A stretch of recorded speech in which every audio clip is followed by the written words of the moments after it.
Bismillahirrahmanirrahim. Assalamualaikum warahmatullahi wabarakatuh.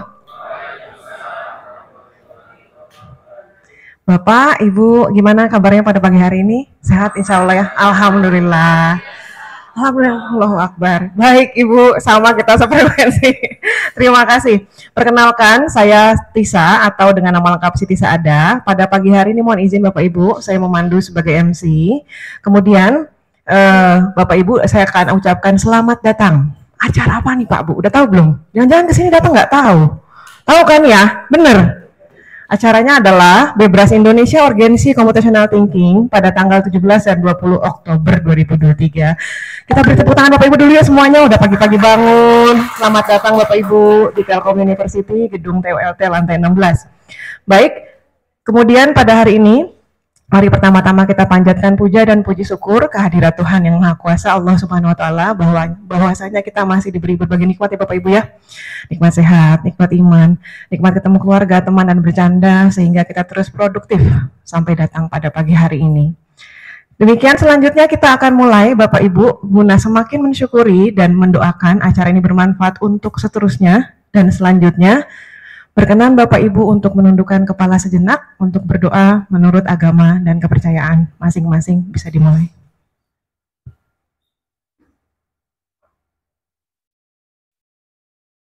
Amin amin ya robbal alamin. Selesai, terima kasih.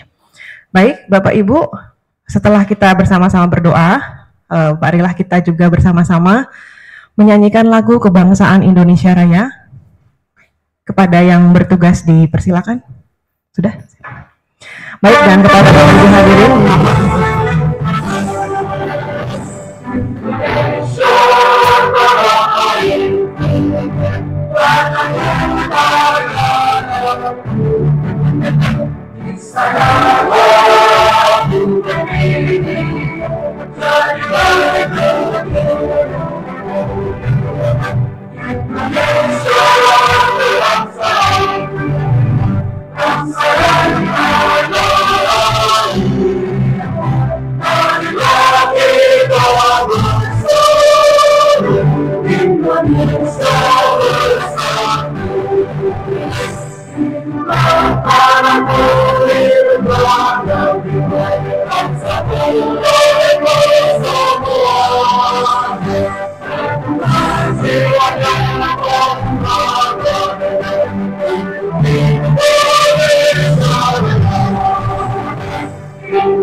Baik, Bapak Ibu hadirin dipersilakan untuk duduk kembali. Terima kasih. Bapak Ibu, kita sudah tahu acaranya, lalu juga sudah tengok kanan kiri, kenalan sama teman ataupun beda sekolah ya Bapak Ibu ya, baik dari Bandung ataupun luar Bandung. Baik, saya izin membacakan agenda dulu pada pagi hari ini, nanti kita akan bersama-sama mengenal atau langsung mendengarkan paparan dari Ketua Bebras di TELU, yaitu adalah Ibu Dr. Emma Rahmawati. Kemudian akan dilanjutkan dengan paparan dari Bapak Dr. Fasma Arif Yulianto mengenai pengenalan Siti. Dan selanjutnya kita akan foto session dulu Bapak Ibu, lalu kemudian coffee break.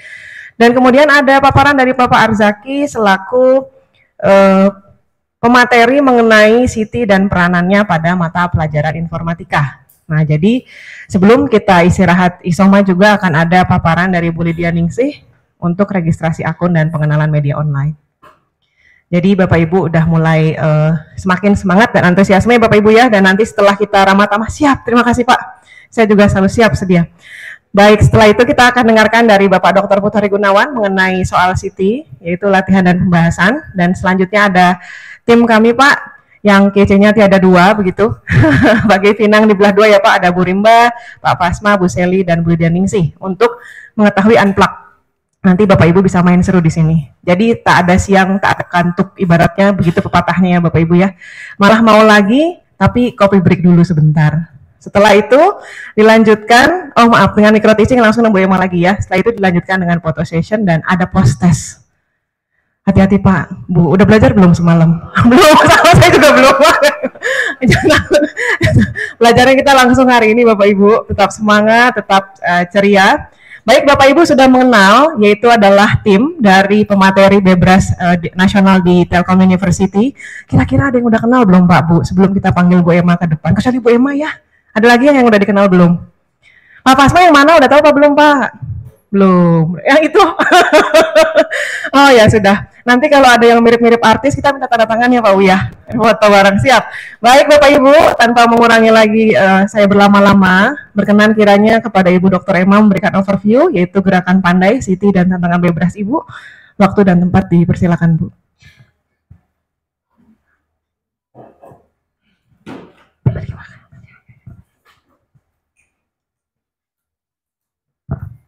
Selamat pagi Bapak Ibu semua. Assalamualaikum warahmatullahi wabarakatuh.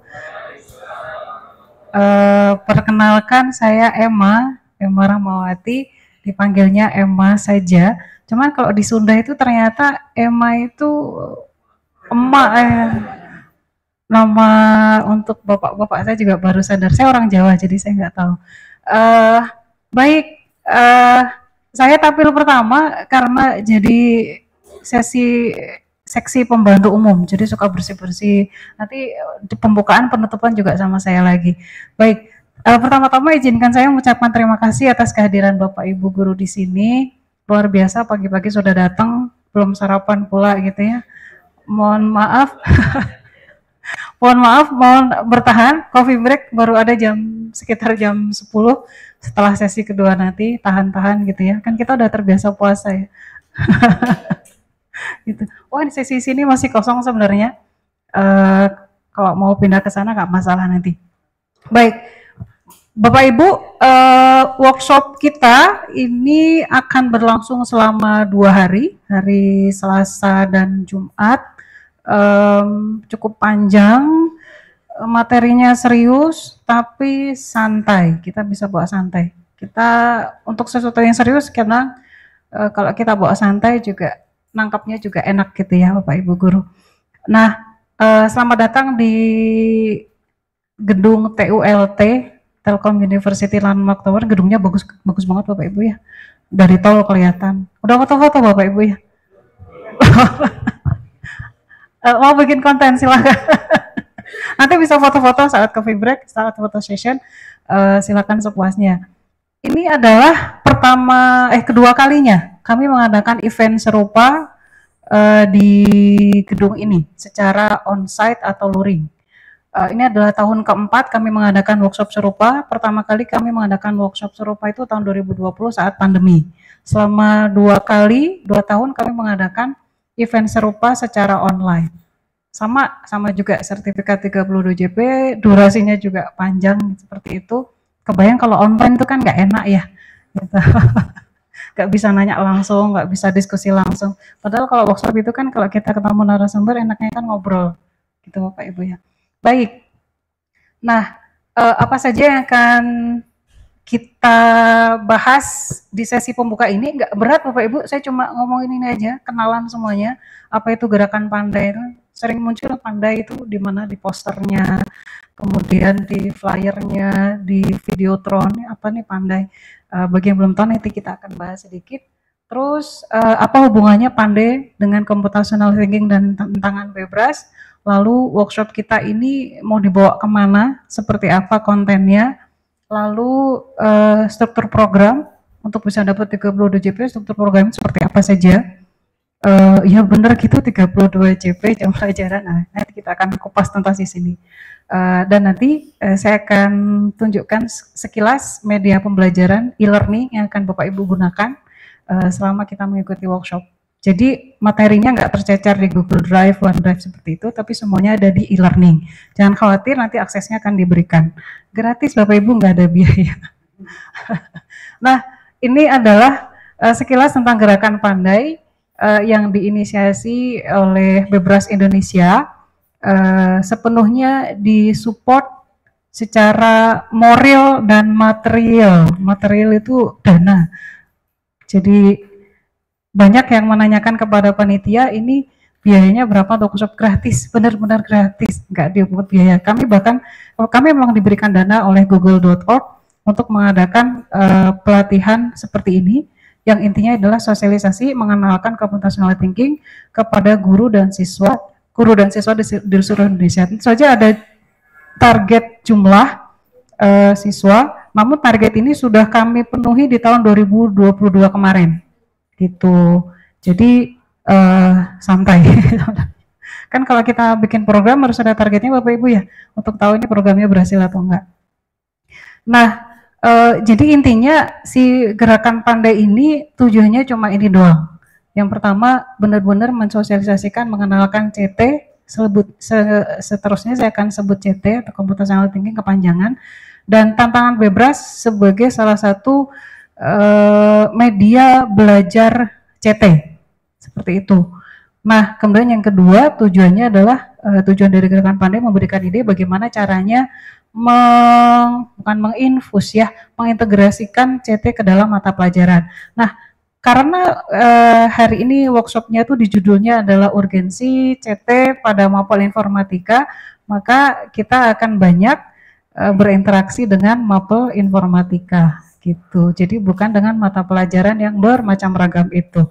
Nah, ini bedanya workshop yang kami lakukan selama 3 tahun ke belakang. Kami banyak, yang bagian nomor 2 ini kami banyak berhubungan dengan berbagai mapel, jadi pesertanya sangat heterogen, guru-gurunya. Baru kali ini, tahun ini yang kami putuskan untuk kita mau fokus ke mata pelajaran informatika saja, supaya lebih fokus, gitu. Jadi agak ada sedikit perbedaan di struktur program dibandingkan dengan yang 3 tahun lalu, tahun ke-1, tahun ke-2, tahun ke-3, seperti itu. Nah, kalau pengen tahu artikelnya ada di sana, indonesia.google.com, bagaimana Bebras Indonesia mendapatkan pendanaan dari Google sebanyak sekian miliar. Semuanya ke Telkom University? Enggak. Jadi ceritanya kok bisa Telkom University ini bawa nama Bebras Indonesia? Jadi karena Bebras Indonesia ini komunitas CT yang pusatnya, untuk operasionalnya Bebras Indonesia memiliki perwakilan di sekitar 90 perguruan tinggi PTN maupun PTS di seluruh Indonesia. Nah, Telkom University menjadi salah satu PTS perwakilan dari Bebras Indonesia. Jadi semua materi, semua kegiatan itu dikoordinasikan dan di bawah kendali Bebras Indonesia. Begitu Bapak Ibu. Jadi kami harus melaporkan, kami ditugaskan oleh Bebras Indonesia untuk mengadakan pelatihan ini, dan kami pun harus melaporkan, termasuk laporan keuangan, gitu. Gitu Bapak Ibu ya. Jadi nggak jalan sendiri, tapi dikoordinasikan oleh Bebras Indonesia. Lalu ini capaian, kalau pengen tahu capaian di tahun 2022 kemarin, gerakan pandai ini berhasil mensertifikasi 23.000 guru, 182 kota, dan 730-an ribu siswa. Total guru yang ini 42.000. Total guru yang ikut workshop 42.000, tapi yang tersertifikasi cuma 23.000. Tersertifikasi maksudnya yang berhasil mendapatkan sertifikat 32 JP hanya 23.000 dari total peserta 42.000. Kenapa? Karena pada nggak ngumpulin micro teaching, itu aja.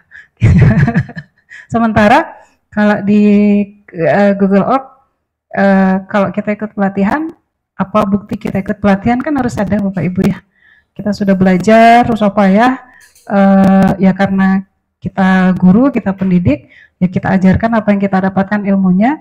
Nah itu yang direkam, foto, video seperti itu saja. Simpel sebenarnya, nggak susah gitu. Workshopnya ada 200-an workshop, jadi banyak banget. Ini dilakukan oleh salah satunya Telkom University dan berbagai universitas di Indonesia di bawah kendali Bebras Indonesia. Nah, karena antusiasme peserta ternyata meningkat, dan ternyata ini seiring dengan mulai adanya kurikulum merdeka Bapak Ibu ya, di mana informatika mulai masuk. Sementara ternyata di lapangan banyak Bapak Ibu guru yang kaget dengan kurikulum informatika, maka BBRS Indonesia memutuskan untuk lanjut ke gerakan Pandai 2 di tahun 2023. Bahkan kabarnya kita akan extend lagi di tahun depan. Gitu. Tadinya kita mau agak udah berhenti dulu gitu tahun ini, ternyata tahun depan ada lagi. Kita tunggu saja kabarnya. Sama gerakan Pandai 2. Nah, BBRS Indonesia itu apa? Ini adalah komunitas non-profit, Bapak Ibu. Kami tidak mengambil keuntungan sedikit pun dari berbagai aktivitas yang kami lakukan. Kalau pengen tahu, webnya itu bbrs.org.id. Logonya berang-berang. Semua kegiatan BBRS Indonesia menginduk pada BBRS Internasional, bbrs.org, seperti itu. Jadi aktivitasnya menginduk ke sana. Jadi kalau pernah dengar tantangan BBRS yang dilakukan di setiap bulan November, nah itu di seluruh dunia rentak dilakukan. Gitu. Nanti kita akan cerita tantangan BBRS lebih dalam, deep dive itu di hari kedua sama Bu Ade. Gitu. Nah ini nggak usah. Ini ngomongin apa sih BBRS Indonesia? Ya intinya kami mengenalkan computational thinking, udah itu aja. Berpikir komputasi yang ternyata dia menjadi konten utama, konten dasar, konten basic dari mapel informatika. Seperti itu. Nah ini apa ini CT gitu kan? Makanan apa ini? Kegiatan BBRS Indonesia seperti ini.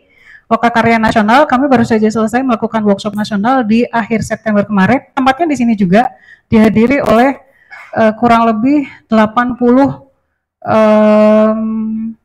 dosen dari sekitar 40-an perguruan tinggi di sini. Waktu bulan lalu kami berkoordinasi, berbagai hal kami bicarakan, termasuk salah satunya tantangan BBRS yang akan kami eksekusi di bulan November. Nah, kami juga mengadakan workshop untuk guru, salah satunya seperti ini Bapak Ibu, dan kita mengadakan tantangan berpikir komputasional atau tantangan CT setiap bulan November. Ini aktivitas BBRS Indonesia ya kayak gini. Kayak gini-gini. Nah, apa itu computational thinking? Sering dengar. Saya nggak akan ngomongin CT, itu bagian sesi kedua, bagian saya yang ringan-ringan saja. Kalau mau gampangnya, sebenarnya kita tinggal ambil 4 keywords ini saja. Computational thinking, ada kata thinking di situ, ada kata berpikir di situ. Artinya memang kita diminta untuk berpikir. Gimana caranya kita berpikir untuk memformulasikan suatu masalah, lalu mengekspresikan solusi dari masalah tersebut. Nah, gimana caranya supaya bisa dieksekusi oleh manusia ataupun mesin. Makanya di sesi siang akan ada City Unplug, di mana Bapak Ibu akan dikenalkan lebih dalam lagi gimana caranya mengenalkan CT ke anak-anak, ke siswa kita tanpa harus pakai komputer. Oh ternyata bisa banget. Saya sering kesel, kayaknya karena lapar juga ya. Sama Bapak Ibu yang lapar juga. Nah, udah sering lihat ini kayaknya ya, ini slide-nya dari Kemdikbud.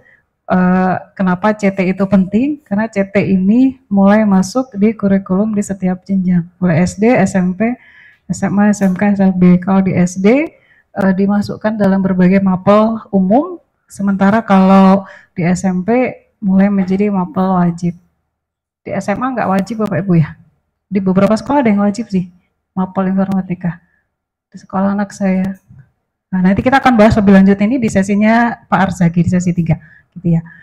Nah, workshop kita ini mau dibawa kemana nih, Bu Emma? Workshop kita berlangsung selama 2 hari, 17 dan 20 Oktober.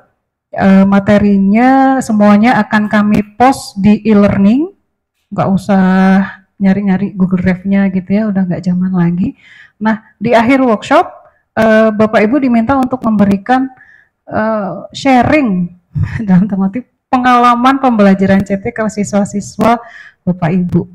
Terus didokumentasikan, udah cuma seperti itu. Jadi rasanya kalau kita pikir-pikir ini bukan tugas yang berat karena memang naturnya kita sebagai pendidik Bapak Ibu ya, udah kita aja. Nah, nanti selama 2 hari ini Bapak Ibu akan dibekali dengan berbagai macam pengalaman CT. Kayak apa sih CT itu gitu ya. Gitu.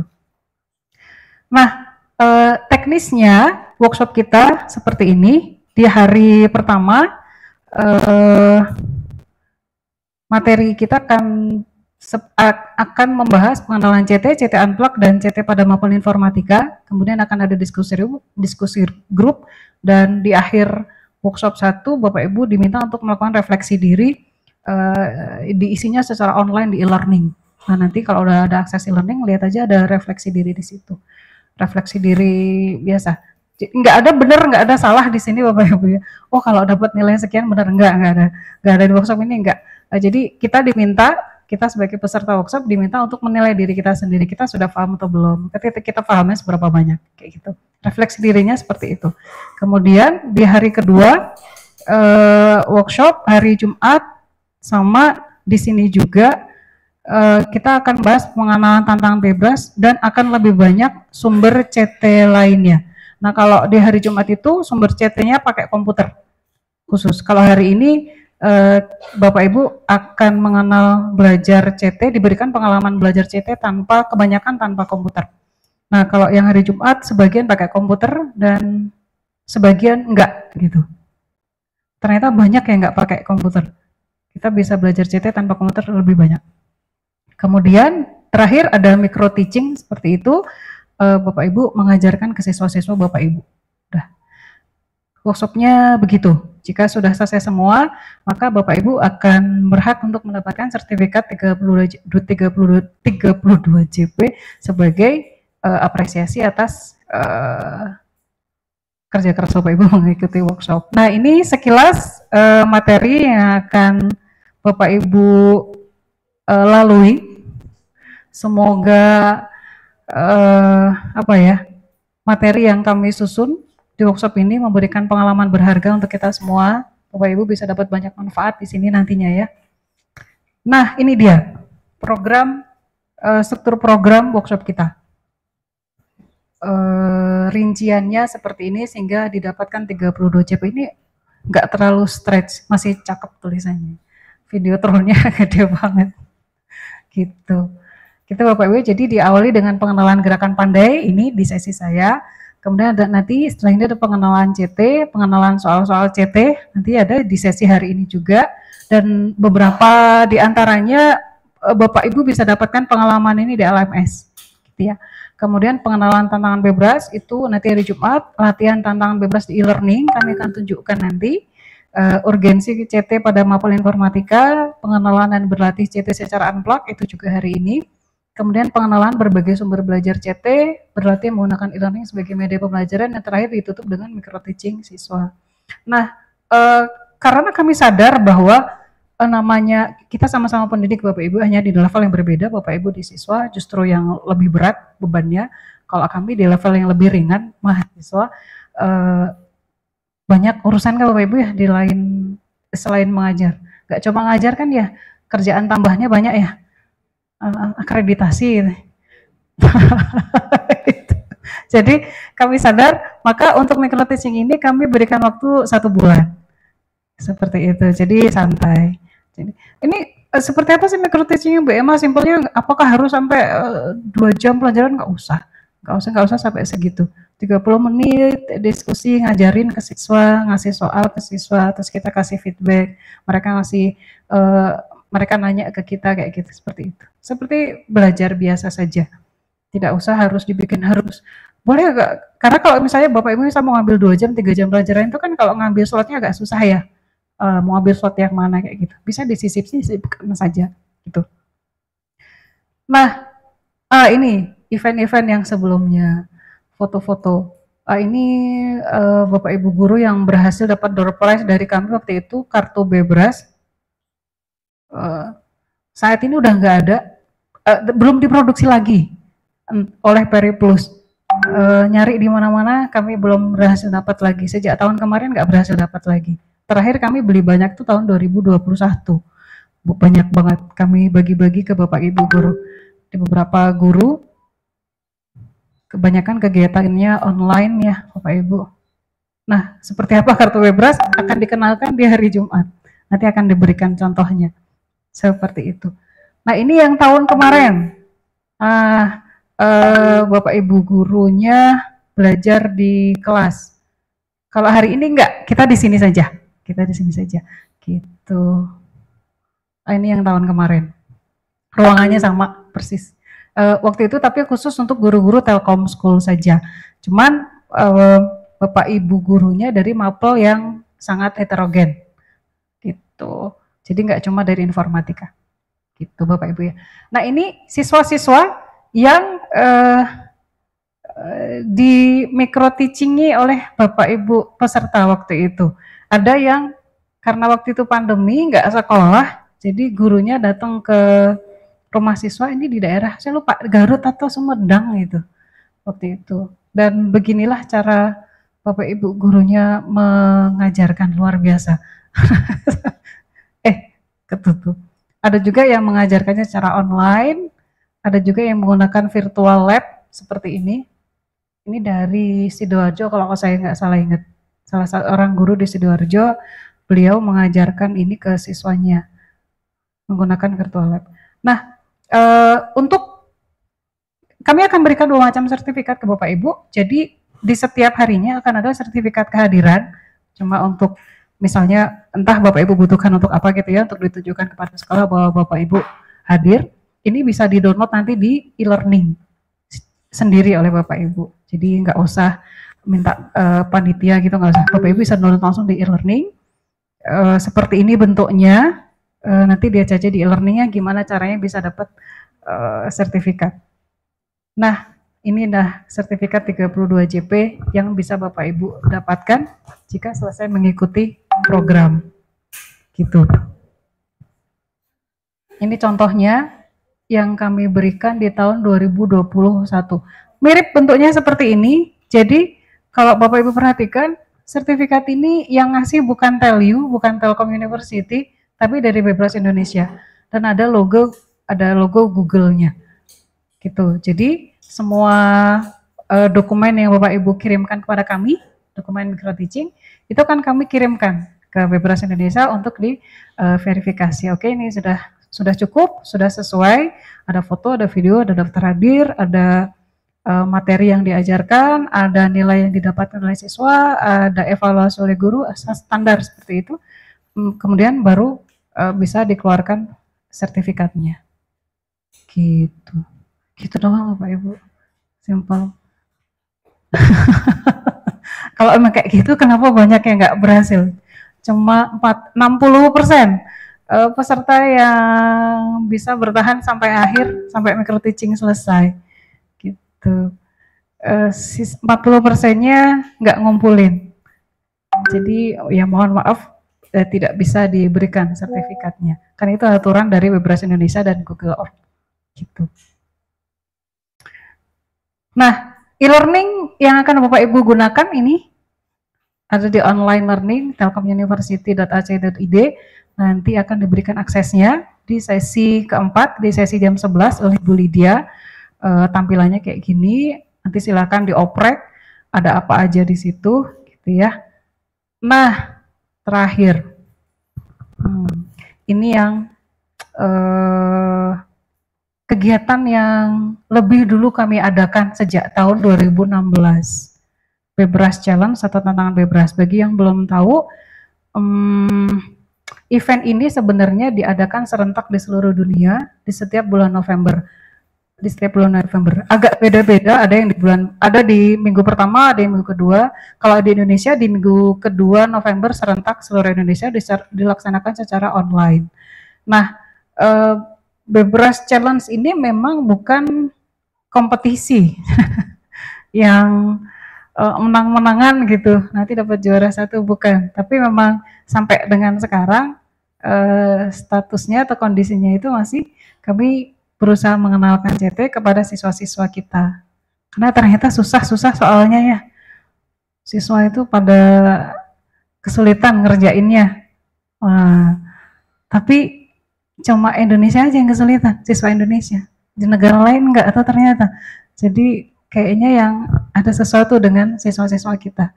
gitu. Karena kalau dari statistik ya Indonesia masih ada di bawah capaian nilai PISA, nilai matematikanya kayak gitu Bapak Ibu ya.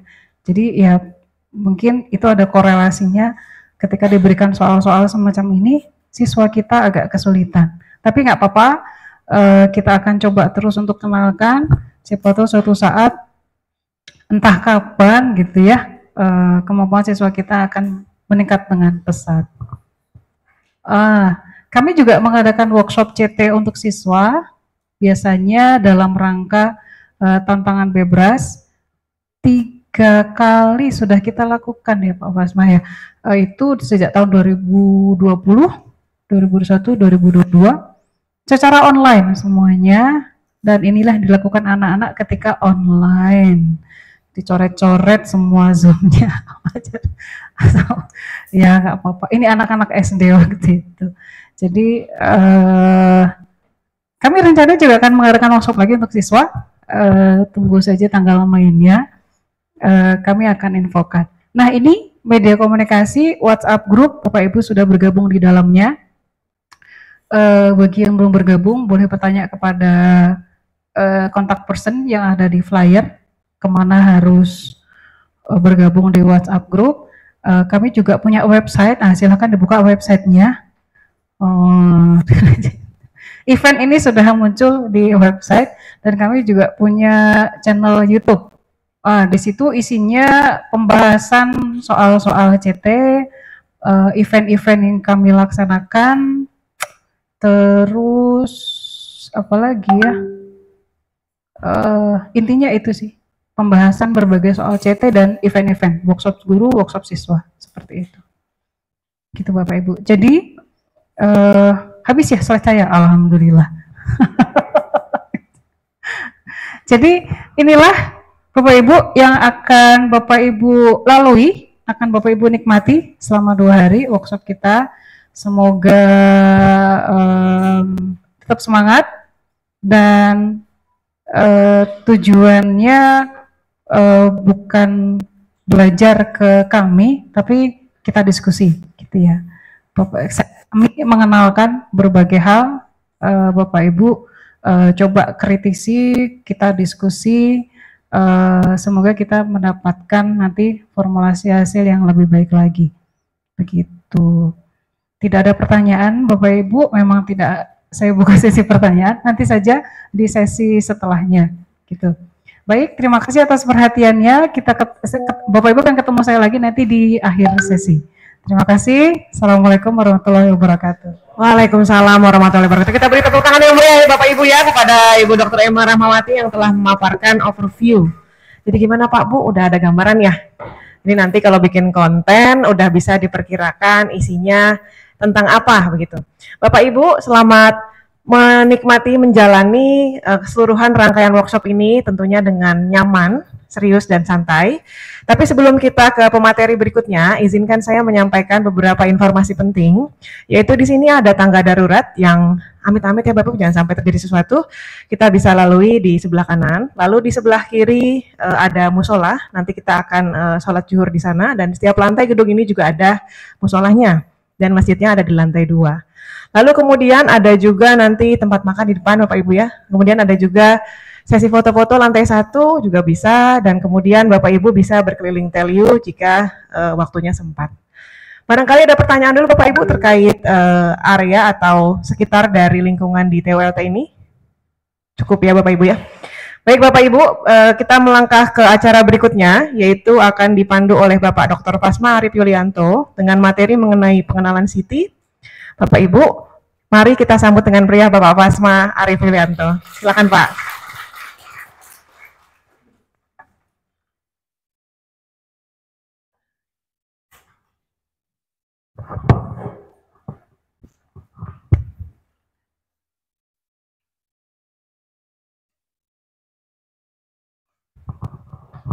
Ya, Assalamualaikum warahmatullahi wabarakatuh. Selamat pagi Bapak Ibu. Ya. Alhamdulillah tadi setelah disampaikan oleh Bu Emma, cukup padat rasanya nanti sehari ini dan hari Jumat nanti gitu ya, akan ada acara lanjutan untuk hari kedua. Saya di kontak Bu Emma untuk sharing sedikit tentang computational thinking. Ya. Ini sebenarnya agak nggak pas juga, karena saya sebenarnya orang baru juga, Pak, Ibu. Saya itu baru kenal Siti tahun 2020. Jadi belum lama, Pak Ibu. Jadi belum jauh lah dengan Bapak Ibu gitu ya. Oke. Ini tidak sopan kalau saya tidak memperkenalkan diri. Ini nama saya, Hasmar Wilianto. Saya kalau di TELU ada di KK Cyber Physical System di Fakultas Informatika. Kemudian kalau seandainya perlu kontak email ada di situ. Kalau foto itu iseng aja Bapak Ibu ya. Oke. Nah, mohon maaf Bapak Ibu yang belum sarapan. Saya terpaksa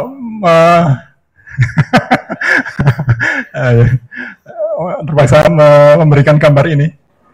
Jadi saya tahu lah Bapak Ibu jauh-jauh ada yang dari Kota Bandung, Kabupaten Bandung, ada yang dari Cimahi, ada yang dari Bandung Barat, ada yang dari saya lihat ada yang dari Purbalingga, ya Purbalingga, kemudian ada yang dari Lampung, dari Sumatera Barat, dari Kalimantan Selatan, Bapak ya? Udah ya, oke. Nah, cuman pasti semuanya pernah kenal ini, gitu ya. Pasti pernah kenal. Oke, enak ya Bapak ya, kayaknya ya. Ya. Ya. Nah, seandainya Bapak Ibu ditanya untuk membuat nasi goreng seafood yang enak, itu caranya gimana? Sediakan bahan-bahannya. Tiba-tiba celing jadi enggak pasti ya, sediakan alatnya. Ibu-ibu yang pasti setiap minggu, setiap hari Minggu mungkin. Ini solusi yang lebih elegan dan lebih sederhana. Buka GoFood selesai ya. Oke. Banyak cara gitu ya. Oke. Tapi seandainya kita tanya itu kepada seorang chef, misalkan, mungkin akan keluar, saya membuat nasi goreng semacam ini, yang menurut Anda enak, itu adalah caranya bla bla bla bla bla gitu ya. Akan muncul lah mungkin resepnya gitu. Resep rahasia nenek moyang gitu ya. Misalkan begitu. Nah, anggaplah kita punya ini. Apakah dengan resep ini, kemudian otomatis seseorang yang belum pernah buat nasi goreng, itu tiba-tiba bisa membuat nasi goreng semacam ini? Belum tentu. Tapi ada kemungkinan bisa. Ada kemungkinan bisa. Agar memperbesar peluang si orang ini yang belum pernah bikin nasi goreng bisa buat nasi goreng seperti itu. Untuk memperbesar peluang itu, apa yang harus kita lakukan, Bapak Ibu? Berarti ininya harus benar ya, harus betul, harus detail gitu ya. Resepnya harus detail ya, tadi kan siapkan bahan-bahannya, apa aja bahan-bahannya segala macam gitu ya. Oh, harus pakai bawangnya harus diimpor dari misalkan gitu. Harus pakai menteganya harus apa gitu. Terus cara membuatnya itu kan ya, mungkin cara membuatnya bisa beda kan? Dengan cara membuat yang berbeda hasilnya bisa beda gitu. Saya jadi ingat beberapa hari yang lalu saya baca paper serius nih, paper ilmiah. Dari saya lupa ya. Ada mahasiswa doktoral, PhD student. Dia meneliti tentang bagaimana gerakan chef pada saat membuat nasi goreng. Kan spesifik ya, Bapak ya. Chef yang jagoan itu kan pakai wok itu apa? Wajan. Terus digoyangnya kan dengan gerakan tertentu. Nah, dia meneliti itu dan kemudian muncul rumusnya. Menggoyang nasi goreng yang baik, itu rumusnya begini. Oh, luar biasa, Bapak ya. Nah, kenapa slide saya hilang, Mas? Oh, karena digoyang tadi ya. Waduh, luar biasa. Jadi, nah, Bapak Ibu bayangkan seandainya di resep yang tadi, di resep yang tadi, selain bahan-bahannya, kemudian apa cara membuatnya dan seterusnya, sampai sedetail tadi. Bahwa cara menggoyang wajannya itu harus dengan rumus seperti ini. Pakai integral Bapak Ibu. Kebayang kan? Mikirnya setengah mati gitu ya. Dia nyebut itu kinematika membuat nasi goreng pakai wok gitu. Itu oh nggak apa-apa, biarin aja. Jadi emang goyang-goyang gitu ya. Oke. Jadi kalau kita berhasil membuat resep yang sedetail tadi, maka dalam tanda kutip anggaplah 99% orang akan bisa membuat nasi goreng seenak tadi ya, Ibu ya. Oke. Nah, kemana? Oke. Coba, misalkan tadi kita lihat ada, sudah berhasil?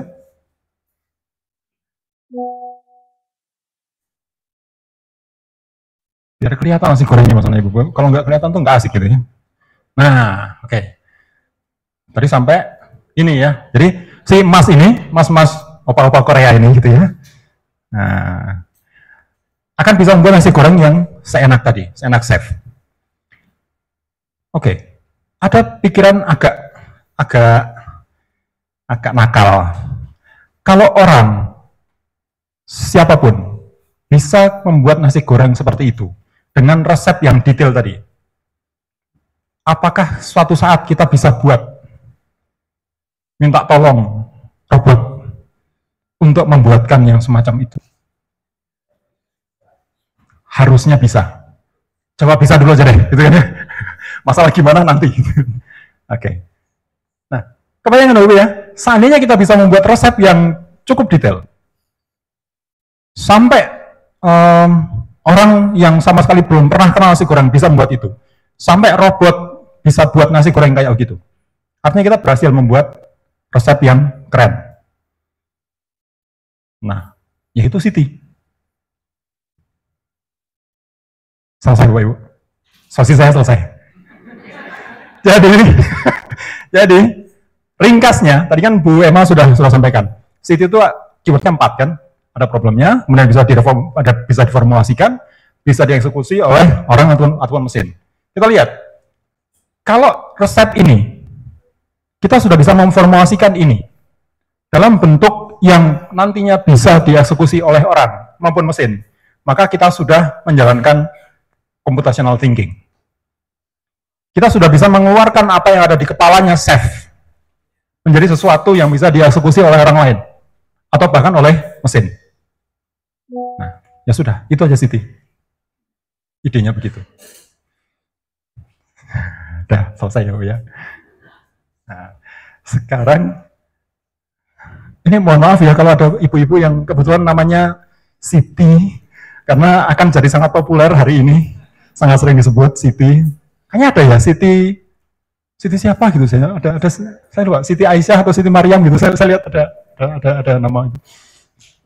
Nah, awalnya tadinya saya sebenarnya agak nggak pede Bapak Ibu, karena dibilang Bu Emma, Pak ini audiensnya Bapak Ibu yang ngajar informatika. Waduh, gawat juga ini. Jangan sampai saya menggarami lautan gitu ya. Kan Bapak Ibu pasti setiap hari sudah berurusan dengan informatika gitu ya.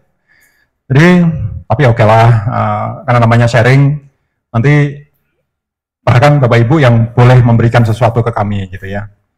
Tidak harus kami terus. Gitu. Cuman saya ingin share sedikit tentang Siti.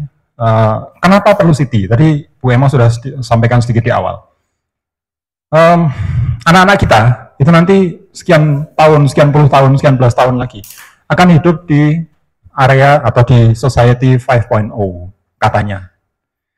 Society yang tadinya society versi 1 itu kan hunting, gathering gitu ya, orang berburu, bertani, kemudian bertani, kemudian ada society industri, kemudian di sini ada informasi, di sini ada society 5.0, di mana physical space, dunia fisik itu akan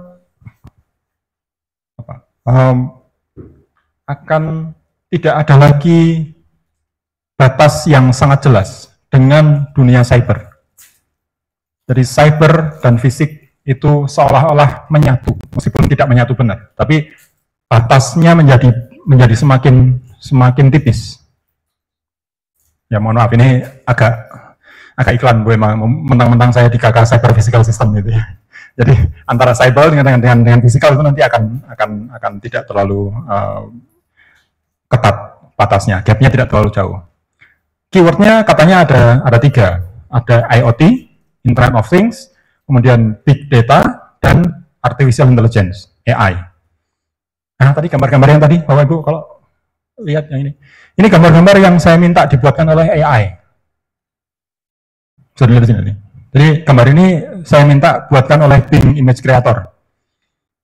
Sekarang kan hype gitu ya, ada generatif AI. Jadi saya minta aja ke Bing, tolong buatkan saya gambar robot lagi bikin nasi goreng. Nah, dia bikin itu. Jadi gitu. Jadi sekarang ada apa namanya? Cara untuk menyuruh komputer gitu ya. Kalau dulu kan gimana cara kita mencari keyword yang cocok di search engine. Kalau sekarang prompt engineering. Jadi bagaimana kita memilih prompt agar komputer atau generatif AI itu bisa menghasilkan sesuatu yang seperti kita inginkan. Oke. Nah kemudian ada juga beberapa makalah, beberapa peneliti yang berusaha membuat daftar apa saja skill, kemampuan yang diperlukan untuk menghadapi abad 21 katanya. Ada 3 bagian ini, mulai dari foundation literacies, competencies, kemudian karakter qualities. Nah, dari sekian banyak ini, tentunya ini bukan semuanya ya, masih banyak lagi pasti. Dari semuanya ini, kita bisa zoom di ICT literasi dan critical thinking, yang mungkin akan sangat erat kaitan dengan CT. Jadi bagaimana CT nanti bisa support 2 skill ini buat anak-anak kita. Dan jangan takut Bapak Ibu, CT itu for everyone. Jadi CT itu bukan untuk computer scientist, jangan takut. Bahkan nanti anak-anak pun jangan sampai punya pikiran CT itu hanya untuk anak-anak yang nantinya akan kuliah informatika. Enggak gitu. Bahkan tadi pembuat nasi goreng pun perlu CT kan? Ya, jadi CT itu for everyone, bukan hanya untuk computer scientist. Ya, dan tadi sudah disebut oleh Bu Emma bahwa ya negara kita mulai sadar bahwa ini penting, maka di kurikulum yang sekarang masuk pelajaran informatika. Dan nanti informatika akan kita lihat bahwa berpikir komputasional atau CT tadi itu menjadi fondasinya. Pak, kenapa kok nggak disingkatnya BK gitu ya? Oh, pernah Pak, saya lupa di workshop yang pertama atau kedua, kita gunakan istilah itu BK. Kalau singkatan dari berpikir komputasional kan, katanya pakai istilah bahasa Indonesia kalau ada gitu ya. Nah, ternyata yang hadir Pak Ibu itu guru BK. Betul Pak, kami yang bingung. Waduh, gimana ceritanya nih? Guru BK itu guru bimbingan konseling ya. Nah, kami pusing. Lah, terus gimana ini? Ya enggak semua, tapi ada sebagian yang lainnya sih oke. Cuman beberapa beliau datang, saya guru bimbingan konseling. Nah, itu yang membuat kita agak ini, tapi ya teman-teman hebat, teman-teman tim di belakang itu langsung bikin materi yang bisa untuk guru BK. Keren. Dalam waktu sekian menit gitu ya. Oke. Nah, yang ini nanti Bapak Ibu akan lebih banyak diskusi dengan Pak Arzaki di sesi berikutnya. Jadi kalau ada yang tanda loop dan plus itu nanti materi yang ada pointernya. Itu nanti Bapak Ibu akan diskusi lebih lanjut dengan teman-teman di sesi yang lain. Ya. Nah, apa itu CT? Tadi sudah disebut Bu Emma, ini definisi yang sedikit lebih formal. Jadi ini adalah thought process, proses berpikir. CT itu adalah proses berpikir. Jadi sesuatu yang nggak terlalu kelihatan sebetulnya karena ada di dalam kepala kita, proses berpikir, yang itu nanti bisa dilatih. Cuman tidak bisa ditularkan, itu repotnya. Tidak bisa Bapak Ibu yang nanti sudah jago CT, itu tiba-tiba menularkan kemampuan itu kepada siswa, nggak bisa. Kita sudah tahu ya, namanya thought process, itu pasti harus dilatih. Jadi kita itu hanya bisa memberikan ruang kepada anak-anak kita dan memfasilitasi mereka untuk berlatih agar mereka sendiri mengempower diri sendiri. Makanya nanti di City akan ada banyak cara, banyak media untuk melatih diri. Jadi kita bukan ngajarin, tapi menyediakan fasilitas dan media untuk mereka berlatih. Jadi yang dilatih apa? Yang dilatih adalah bagaimana kita memformulasikan problem. Bagaimana memformulasikan problem, bagaimana memformulasikan solusi. Sedemikian sehingga solusi tadi bisa disusun dalam bentuk yang suatu saat nanti akan bisa dieksekusi secara efektif oleh information processing agent. Nah, information processing agent itu siapa? Bisa manusia, bisa mesin. Kayak tadi, kita bikin resep yang bagus, detail, bisa dieksekusi oleh manusia, bikin nasi goreng, atau suatu saat bisa dibuat, dipakai oleh robot. Ya, jadi information processing agent itu bisa manusia, bisa mesin.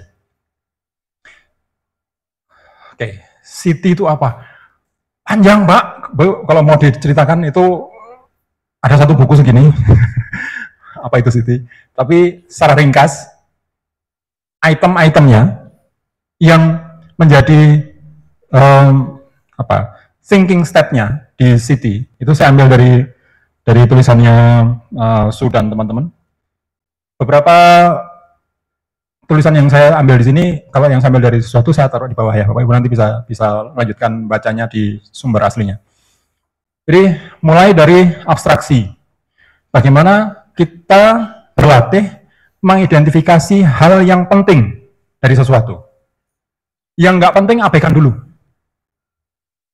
Karena kita sedang ingin menyelesaikan sesuatu masalah, maka kita cari dulu yang penting terkait dengan problem itu apa saja. Yang nggak penting abaikan. Contoh sederhana misalkan, Bapak Ibu kan yang pernah belajar fisika pasti pernah ngitung daun jatuh ya.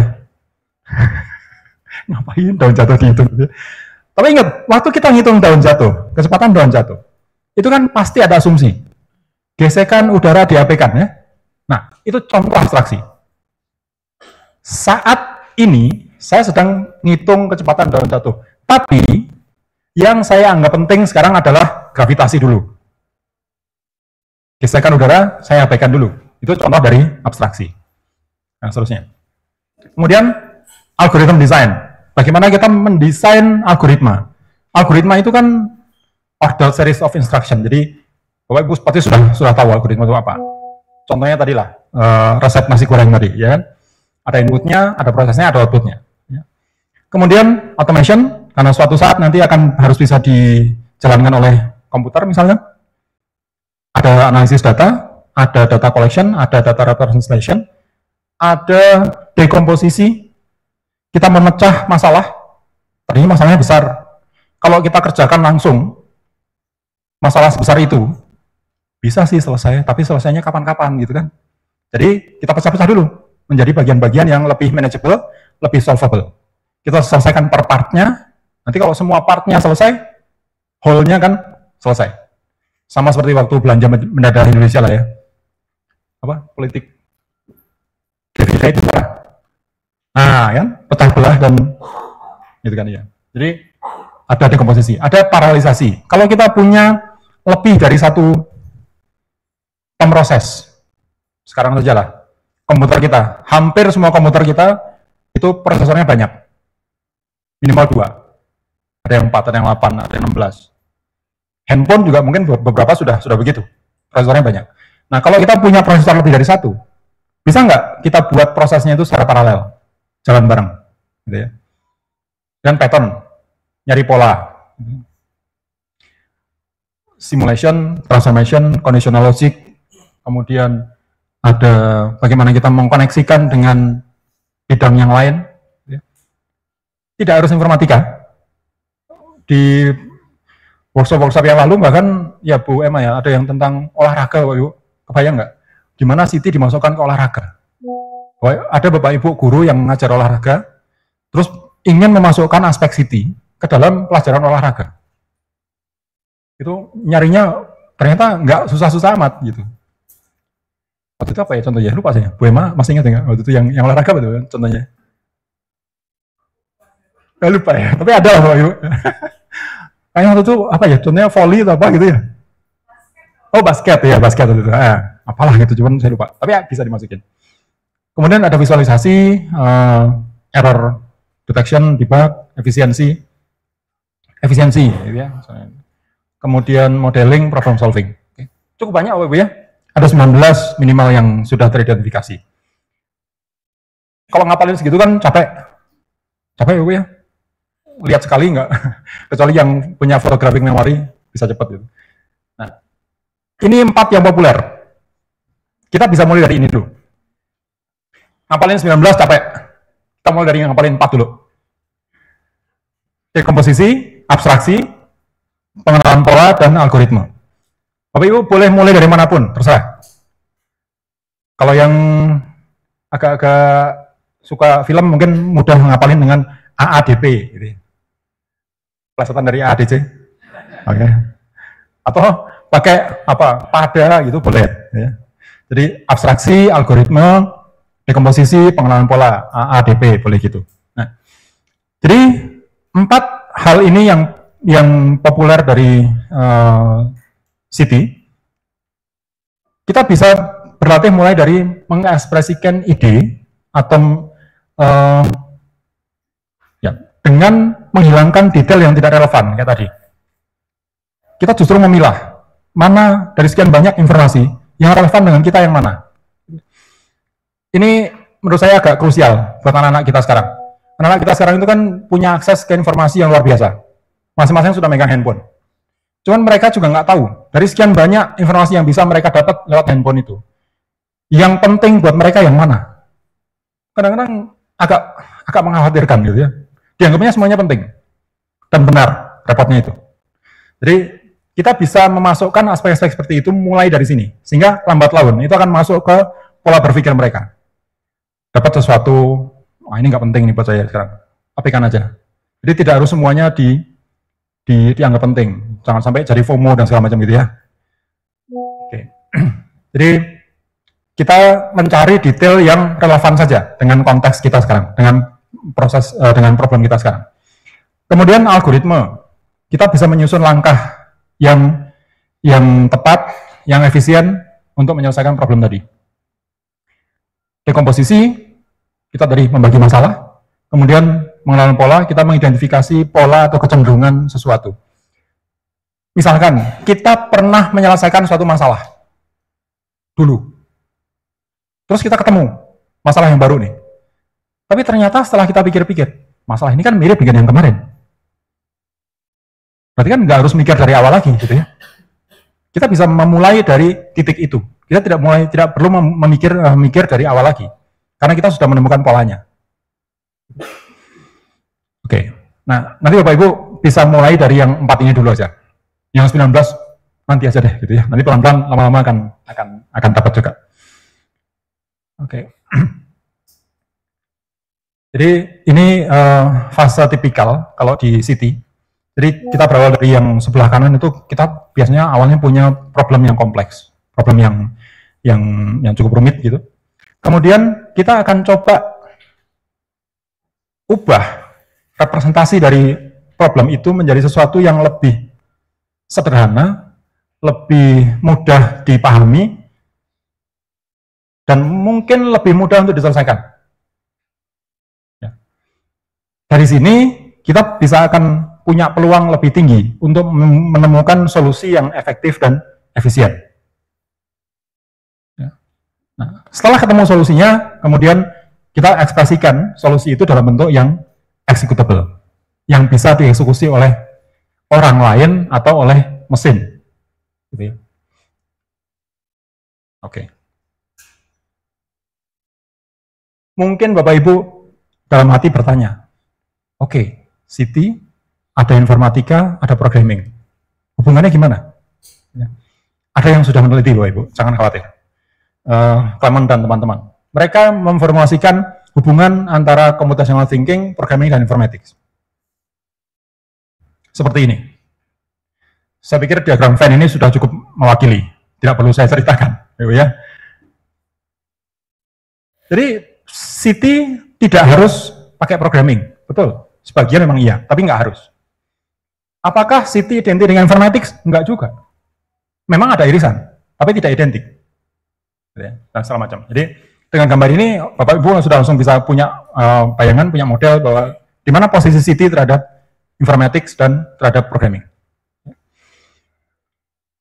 Baik, jadi kalau mau diringkas, ini gambar saya sendiri mungkin salah, Bu Emma nanti tolong koreksi ya. Jadi kalau kita kemarin non-computational thinker, orang yang tidak berpikir komputasional, dia mungkin tahu cara melakukan sesuatu, tahu cara menyelesaikan sesuatu, tapi yang bisa mengerjakan itu hanya dia sendiri.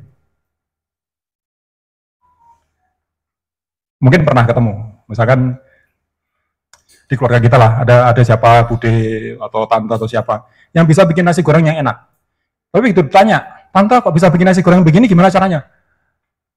Susah. Susah cerita kan? Sudahlah, biar tante aja yang bikin, kamu makan aja. Kan gitu ya. Nah, beliau belum sampai pada tahap computational thinking. Beliau masih menyimpan solusinya, menyimpan prosedurnya untuk dirinya sendiri. Hanya beliau yang bisa melakukan itu.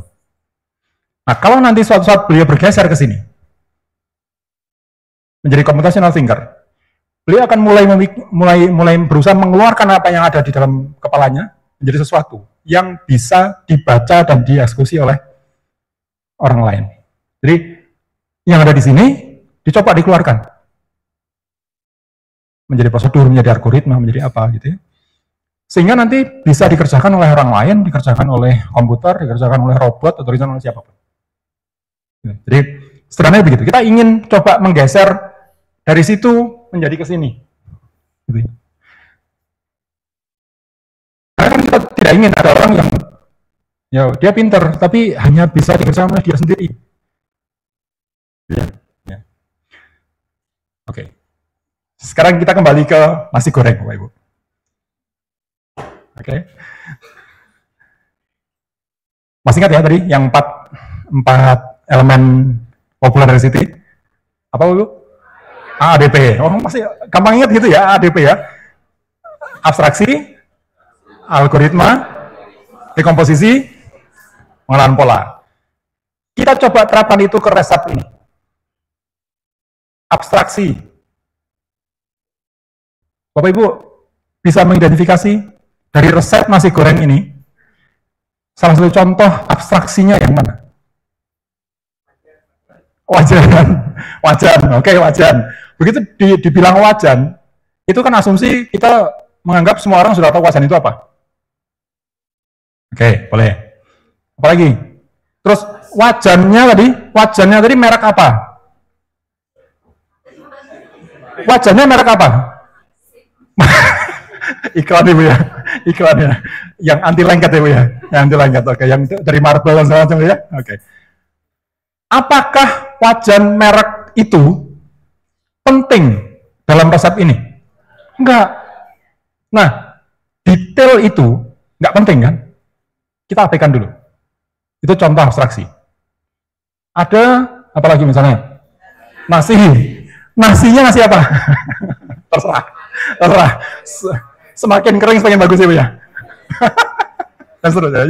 Jadi ada detail yang sementara ini kita abaikan karena nggak penting. Sementara ini nggak penting. Oke, itu contoh abstraksi. Kemudian algoritma jelas kan ya. Ini itu sudah algoritma kan?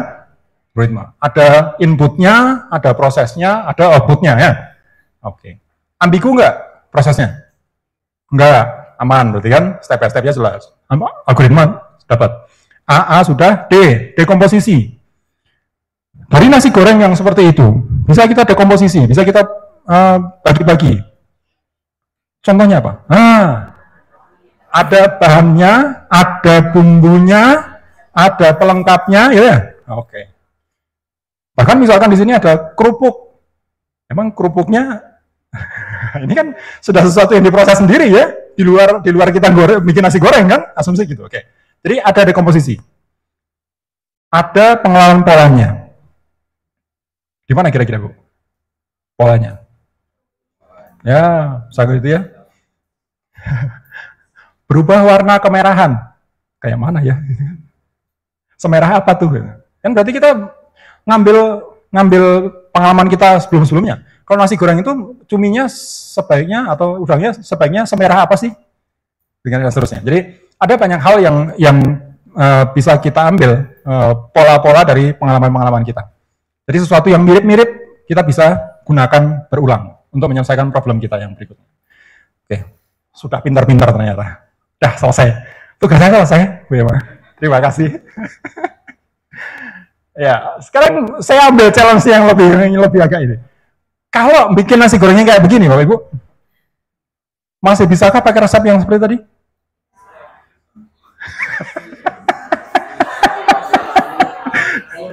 Oh iya, karena untuk ini membuat nasi goreng hampir 1,3 ton. Sebetulnya bisa pakai resep yang tadi bisa kan? Nah, chefnya banyak, ya, pemasaknya banyak, wajannya banyak gitu kan? Kan tadi resep itu untuk 3 piring kan? Kalau 1,3 ton itu kira-kira berapa piring, Bu?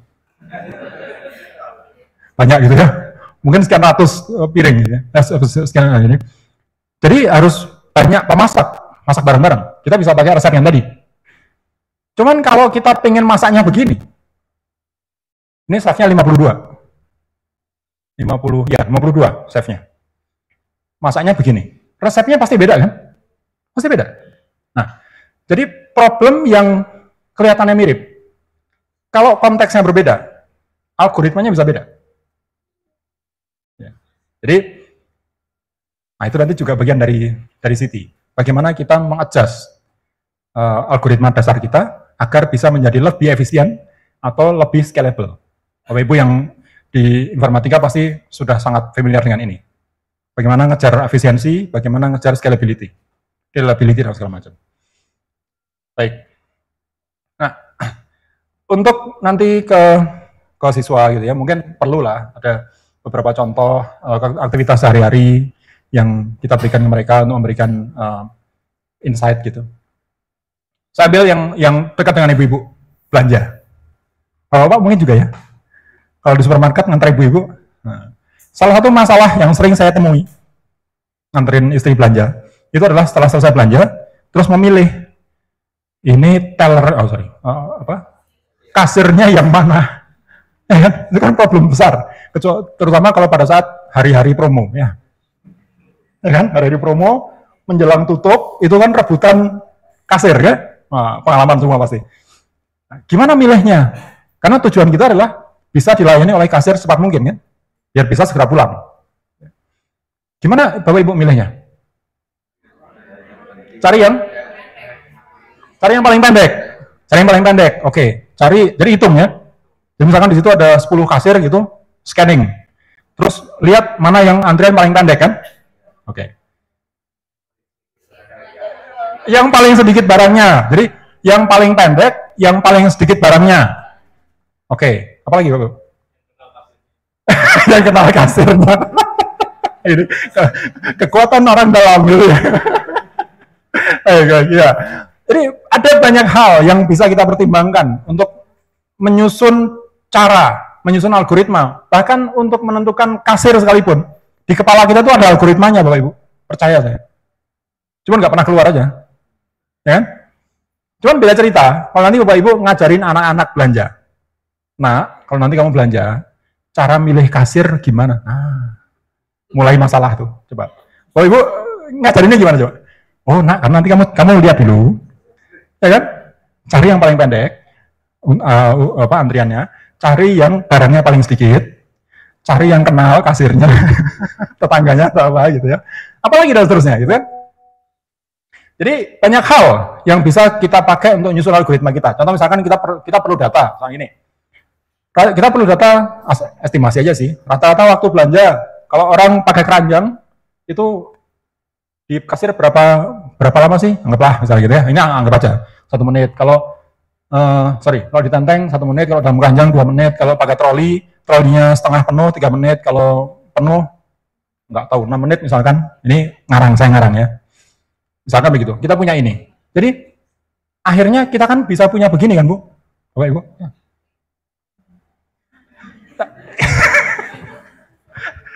saya nggak yakin di kepala kita ada beginian. Kayaknya nggak gitu-gitu amat Pak gitu ya. Ya, karena kita belum berpikir komputasional. Hanya untuk kita aja. Kita udah otomatis menjalankan ini di kepala kita kan. Tapi kalau kita mau ngajarin anak kita, penting keluarin ini. Ya. Masalah itu ditulis atau cuman kita omongkan kan, pasti harus ada ini gitu ya. Ya. Jadi hitung dulu waktu estimasi untuk setiap antriannya berapa, kemudian baru nanti menentukan antrian yang estimasinya terkecil. Ya, gitu. Nah, ini sudah masuk, lihat Bapak Ibu, ada dekomposisi kan? Kita lihat setiap antrian, itu kan dari tadinya 10 antrian, kita lihat per masing-masing antrian. Per masing-masing antrian kita jalankan apa? Jalankan ini. Hitung tuh, berapa orangnya. Masing-masing itu membawa barang-barang berapa. Terus ada abstraksinya. Mungkin kita tidak perlu pusing. Dari satu troli yang ada di depan kita, itu dia belanja apa aja, nggak penting buat kita kan. Yang penting buat dia adalah trolinya penuh atau enggak, gitu aja. Nah, dia belanja telur, belanja roti, bodoh amat. Lupakan itu. Sementara buat kita itu, nah kita masuk level ranah abstraksi. Itu nggak penting buat kita, jadi abaikan detail-detail itu. Nah, dari situ kita punya algoritma ini. Muncul algoritmanya. Bisa jalankan. Kita bisa ngajarin siapapun, gitu ya. Contoh lain, Bapak Ibu. Kenal lagu ini? Nah, sudah pasti nyanyi kan dalam hati ya? Nah, nyanyi, oke.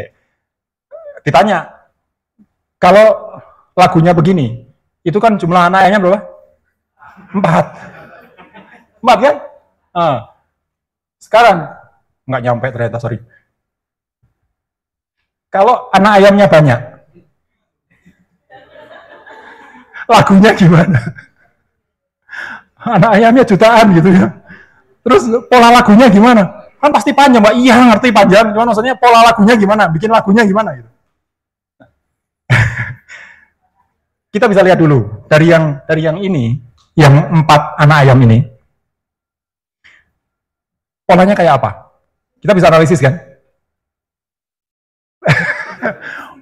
Nyari contoh kayak aneh-aneh, Pak. Iya, memang ngerti saya ini contohnya aneh, tapi nggak apa-apa lah.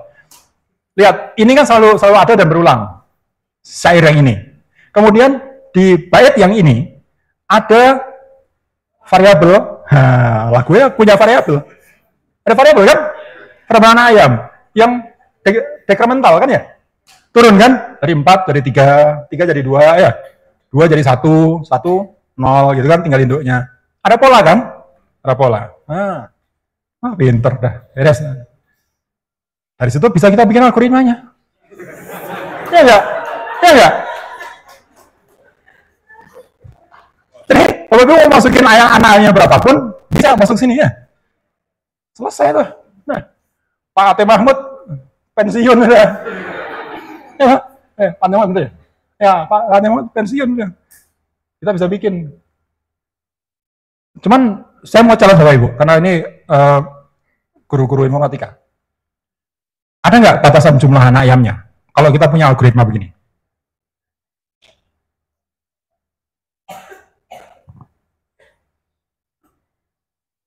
Sini kelihatan ya? Oke. Ada batasannya? Boleh sampai jutaan gitu ya? Oke. Bapak Ibu lihat. Kalau saya masukin angka 3, apa yang terjadi? Kacau algoritmanya ya. Jadi untuk jumlah anak ayam yang ganjil, algoritma ini fail. Gagal algoritma ini. Kalau jumlah anak ayamnya ganjil. Ya. Kenapa? Kok algoritma kita gagal? Padahal tadi kita sudah susah-susah bikin algoritma yang kayak begini. Kayaknya bagus kan tadi. Karena pola yang kita punya, tadi kan cuma begini ya. Polanya kan anak ayam yang genap kan, 4 kan ya. Nah, kita belum mikirin gimana kalau anak ayamnya 3, 5, 7.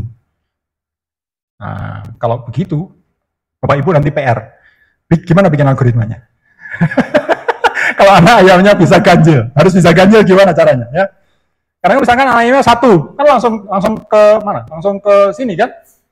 Terus langsung mati satu, habis gitu kan ya? Oke, nggak apa-apa, itu PR aja Pak Ibu. Buat iseng-iseng nanti, sambil jalan pulang gitu ya. Gimana caranya? Oke.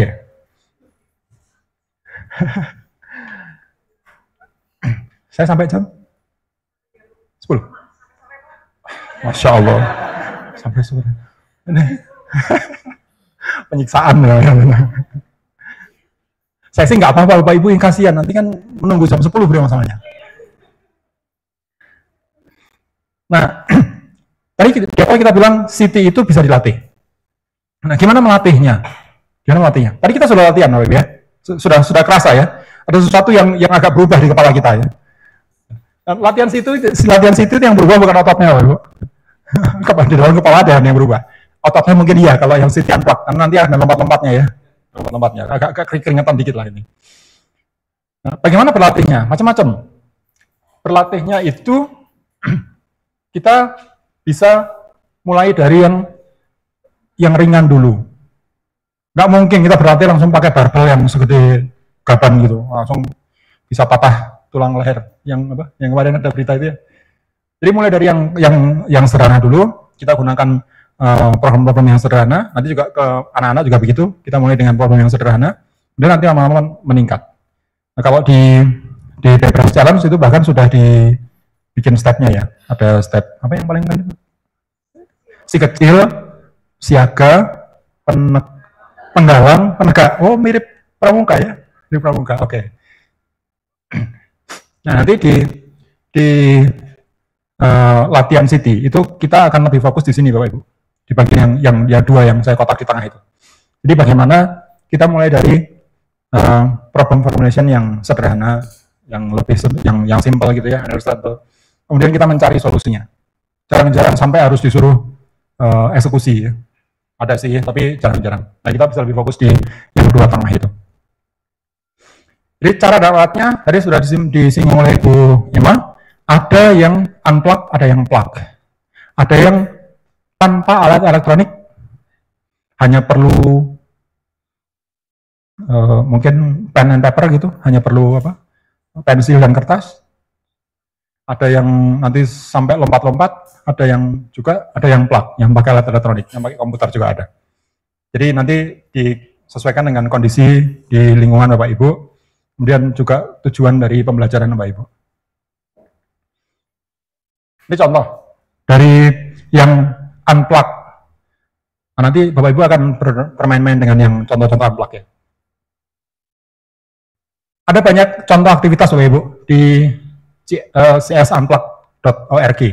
Itu ada banyak contoh aktivitas yang bisa di copy lah. Nanti kita copy, kita modifikasi sedikit, kita berikan ke anak-anak juga bisa. Nanti Bapak Ibu juga ada main-main gini.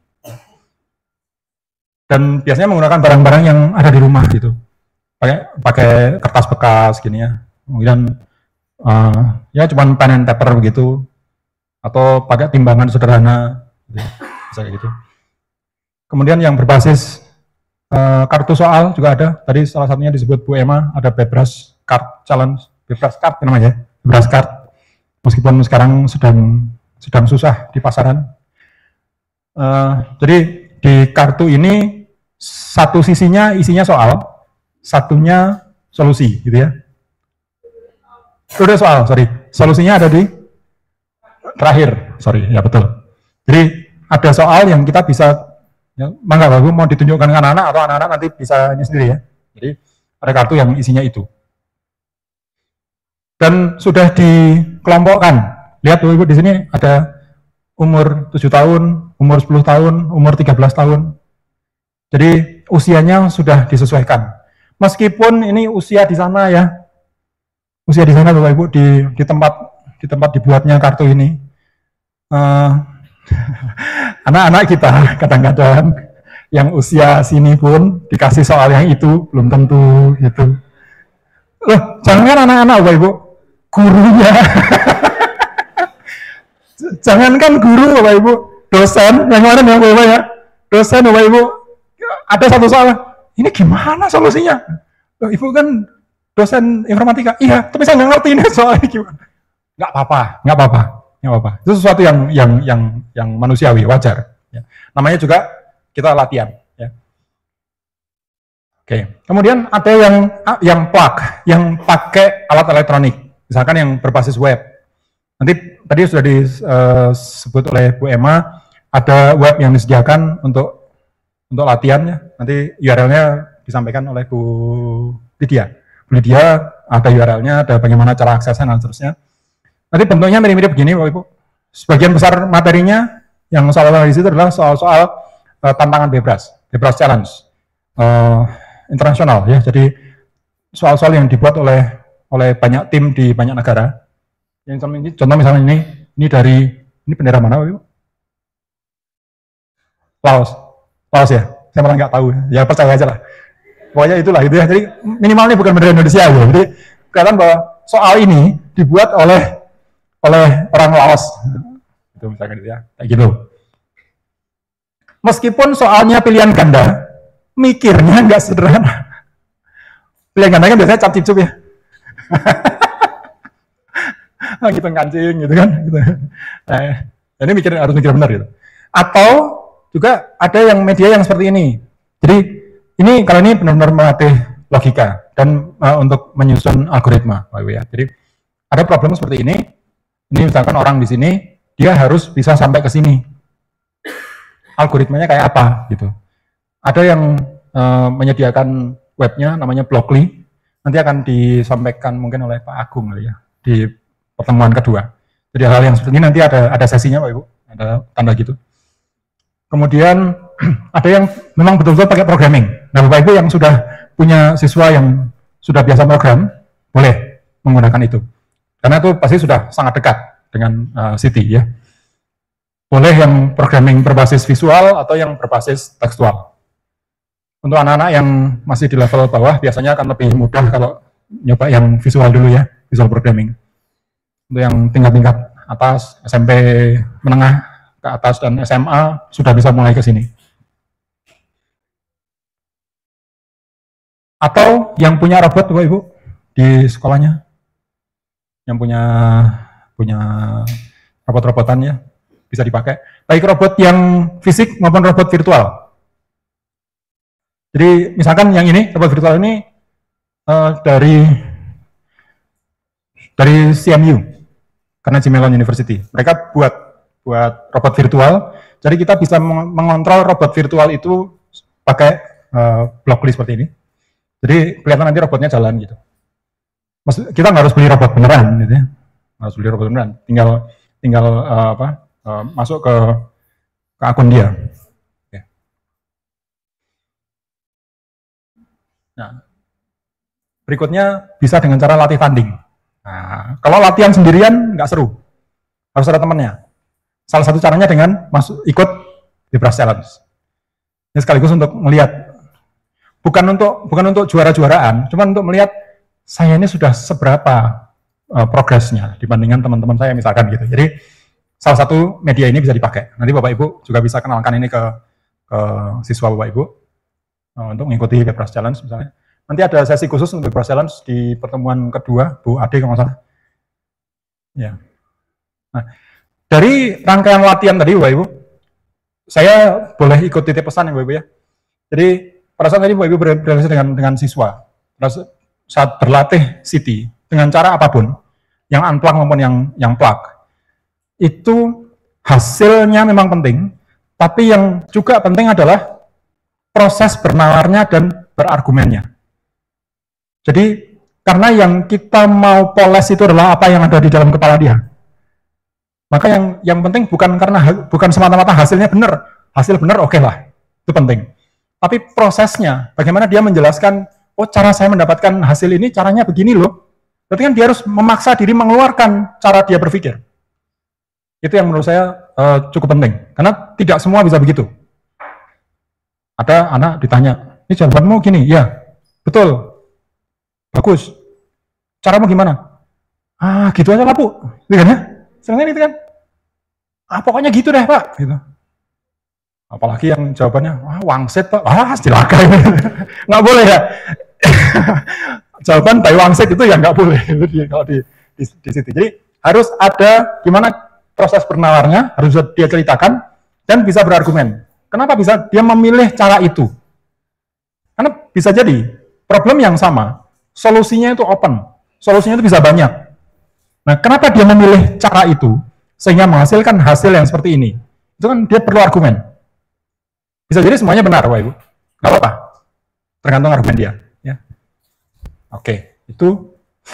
Dan kalau kita sudah berlatih Siti, kira-kira efeknya apa? Ya. Macam-macam. Salah satunya misalnya, kita akan bisa punya feeling. Ini problem yang bisa diselesaikan secara komputasional atau tidak.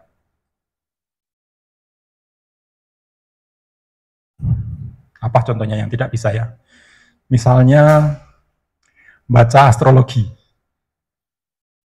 bintang Sagittarius, Aries, komputasional tidak? Enggak tahu, mungkin tidak, gitu ya. Nggak jelas kan itu? Nggak jelas. Kemudian bisa mengevaluasi match antara problem dengan solusi. Kalau problemnya begini, itu yang cocok solusinya itu pakai cara apa? Dari sekian banyak cara yang kita punya. Kemudian paham limitasi dan powernya. Jadi kalau kita punya algoritma, kita paham algoritma kita ini kekuatannya di mana, kelemahannya di mana. Kayak tadi lah, algoritma anak ayam, itu kan kita tahu limitasinya di mana. Begitu dikasih anak ayamnya ganjil, algoritma kita gagal kan. Atau algoritma nasi goreng yang 3 piring tadi, begitu disuruh bikin 100 piring, masalah kan. Ya, jadi kita tahu limitationnya di mana, powernya di mana. Kemudian apply dan adapt untuk penggunaan yang baru, new use. Kita sudah pernah punya solusi untuk masalah A. Kita punya masalah B. Masalah B ini kan mirip dengan A. Berarti bisa dipakai dong yang kemarin, gitu kan ya? New use atau new way, cara baru untuk menyelesaikan sesuatu. Atau menerapkan pada domain yang berbeda-beda. Tidak harus di informatika. Di matematika, di IPA, di IPS bahkan olahraga dan segala macam, mungkin bisa begitu. Kesenian, kemarin dulu ada yang itu kesenian, Ibu, nyanyi ya, alat musik. Gimana Siti bisa masuk ke pendidikan musik, bisa begitu, dan seterusnya. Baik, itu Bapak Ibu, mari kita diskusi, silahkan. Masih ada waktu, Bu? Oke, 15 menit, terima kasih. Maka Bapak Ibu kalau perlu ada yang didiskusikan.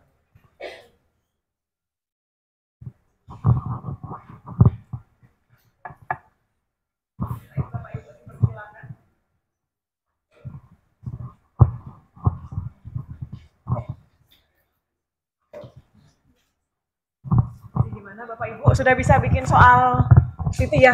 Sudah siap ya? Kayaknya dari kenal. Atau siapnya mau nyanyi tek-tek sambil bikin nasi goreng gitu. Baik Bapak Ibu, kita beri aplaus dulu yang meriah untuk Pak Pasma selaku bicara pada hari ini. Bapak Ibu, jadi dulu saya tuh kan jurusannya di elektro ya. Beliau kebetulan Pak Pasma adalah dekannya. Jadi yang ditanya pada saat saya waktu S1, kok sekarang udah jadi dosennya? Iya, kan awet muda Pak Pasma ya Bapak Ibu ya. Jadi saya aja yang nanya deh sambil nunggu Bapak Ibu nanya. Ceritanya itu ditanya sama Pak Dekannya itu. Saya waktu semester 1 Pak, saya mahasiswa berhadapan dengan Pak Pasma begitu Pak Dekan. Coba bikin algoritma bintang di langit, Masya Allah. Semester 1 Pak, Bu, belum ada Siti di 2004 kalau nggak salah. Jawabannya apa Pak, Bu? Gimana Pak? Mau coba jawab? Mau coba jawab. Jawabannya itu adalah saya bilang, wah Bapak saya udah belajar jauh-jauh, sehari semalam suntuk, buka buku algoritma, pertanyaannya nggak ada di buku kan Bu. Jadi jawabannya adalah, Bapak kita pakai pengulangan ya Pak ya. Nah Alhamdulillah mirip, dengan teko-teko tadi. Baik, silakan Bapak Ibu ada sesi pertanyaan? Yang mau bertanya? Bapak silakan Pak. Diperkenalkan nama dan asalnya. Bismillahirrahmanirrahim. Assalamualaikum warahmatullahi wabarakatuh. Nama saya Haji Rohman dari SMK Negeri 1 Majalaya, pengajar informatika.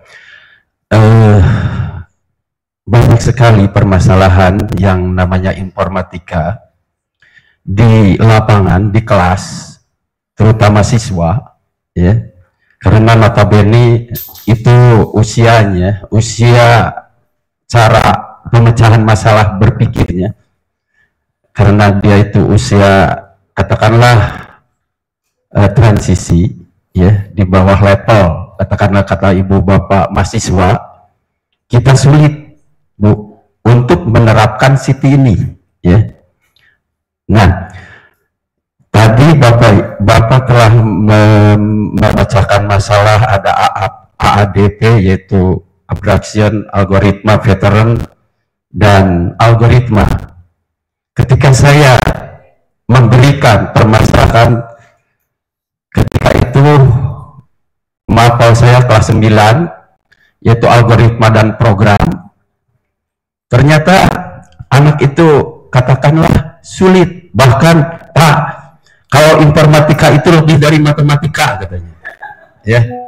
Betul sekali, anak itu jadi menggembleng begitu, Pak, daripada informatika mendingan matematika katanya. Ya, matematika kan sulit, tapi lebih sulit informatika. Betul kata saya, karena kalian harus pertama tahu dulu bagaimanakan ini permasalahan. Terus kalau matematika enggak, 2 tambah 3 sudah selesai.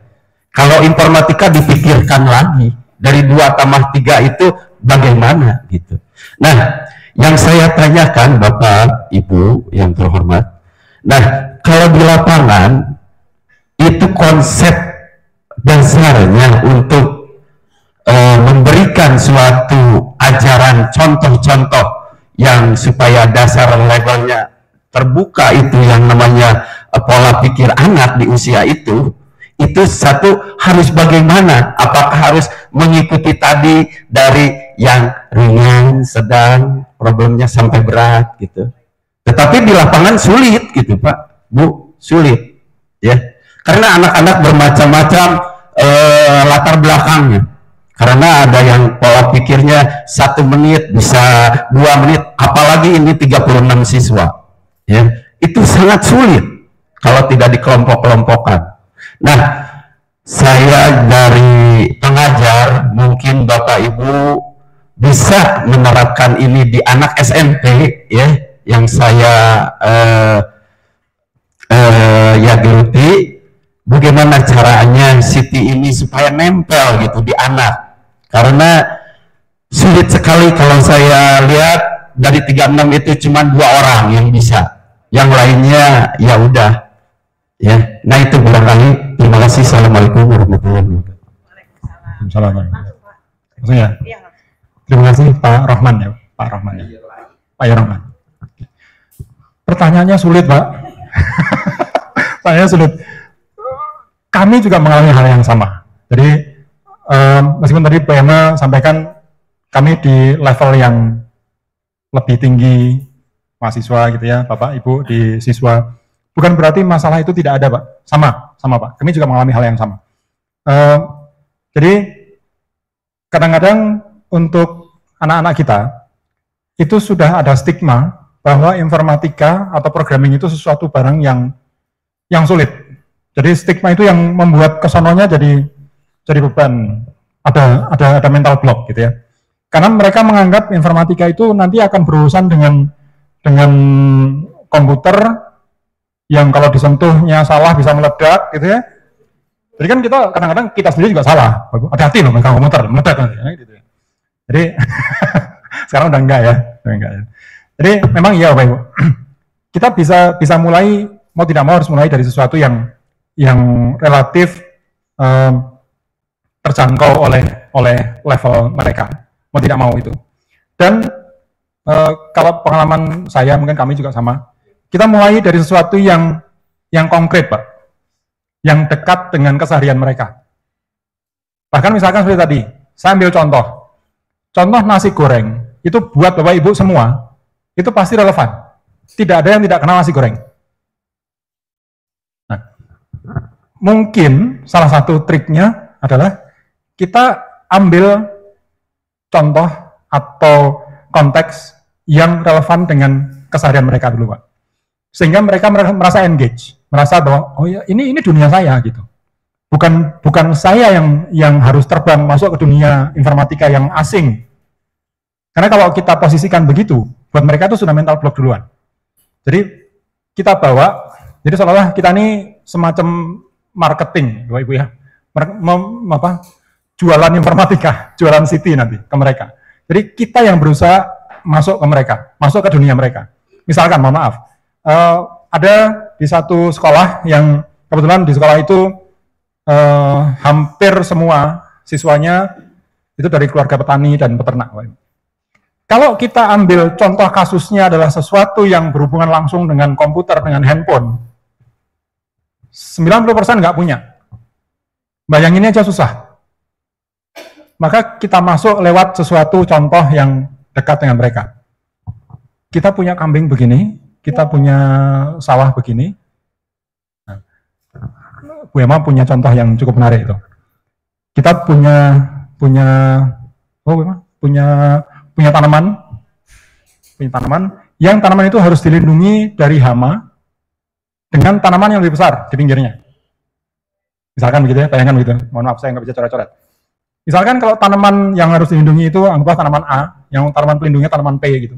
Tanaman A-nya itu kita bikin baris dan kolom 3x3, berarti kan ada 9 ya. Maka harus dilindungi dengan tanaman P-nya itu, tanaman pelindungnya berapa banyak? Mikir kan? Nah, kalau tanaman yang dilindunginya semakin banyak, jadi tanaman pelindungnya harus semakin banyak juga kan? Demikian seterusnya. Sudah mulai kelihatan. Terus ujung-ujungnya ditanya, kalau saya punya tanaman di dalamnya itu sekian kali sekian, jumlah tanaman P-nya berapa? Muncul model umumnya, muncul rumusnya, muncul algoritmanya. Jadi dengan demikian mereka merasa bahwa ini dunia saya sebetulnya, tapi dunia saya ini akan lebih mudah, akan lebih enjoy buat saya kalau saya menggunakan teknik-teknik informatika, teknik-teknik City. Jadi City-nya yang kita masukkan ke dunia mereka. Sehingga mereka merasa, ini dunia saya ini akan jadi lebih menarik kalau City masuk ke sini. Nah, dari situ harapannya mental block-nya akan sedikit-sedikit terkikis. Nah, kalau sudah begitu mereka merasa, oh ini City itu penting. Karena akan membuat hidup saya lebih mudah, misalnya gitu ya. Nah, seterusnya. Jadi, mau tidak memang harus dari yang sederhana, Bapak Ibu, terutama Pak Ai, mulai dari yang sederhana dan yang kontekstual dengan mereka, sehingga mereka merasa engage, merasa ada kaitan bahwa itu adalah dunia saya sebetulnya. Bukan saya yang dipaksa dimasukkan ke dunia informatika. Itu siapapun pasti akan nggak mau. Seperti diculik gitu aja. Seperti diculik dari dunia saya, dimasukkan ke dunia informatika yang asing sama sekali. Itu mental blocknya pasti akan berontak. Jadi ya mau tidak mau, Pak. Jadi kita yang terpaksa harus dalam tanda kutip mengalah untuk masuk ke dunia mereka. Sedikit-sedikit kita ajak mereka untuk berlatih mulai dari yang sederhana. Kalau sudah bisa kita naikkan dan segala macam. Nah, tentang bagaimana di kelas itu pasti Bapak Ibu punya pengalaman yang lebih keren daripada saya gitu ya. Di mana siswa beragam gitu ya. Apakah bentuknya klasikal atau Bapak Ibu bentuk kelompok-kelompok kecil yang sudah lebih tinggi levelnya, dalam tanda kutip diberi kesempatan untuk mengajari temannya, mungkin akan lebih menyenangkan buat mereka gitu ya. Dan satu lagi, jangan dipaksa. Nah, dipaksa itu biasanya, ayo kamu harus bikin program ini. Nggak bisa, Pak, bikin. Besoknya nggak masuk. Jadi ya, saya tidak punya tips yang mujarab untuk itu, Bapak. Tapi kira-kira itu sharing dari yang pernah saya alami gitu ya, dan pernah saya tahu. Mungkin nanti setelah ngobrol dengan teman-teman di saat snack atau makan, mungkin Bapak Ibu akan bisa sharing pengalaman yang lebih kaya gitu. Mungkin sementara begitu, Pak. Ya, terima kasih. Iya. sedikit aja. Jadi kalau anak gitu ya, kemarin tuh saya sudah ada program dan algoritma. Ternyata di sana ada bahasa C, ya bahasa C. Nah bahasa C ini kan saya kalau kuliah dapatnya mahasiswa tingkat 2 gitu ya.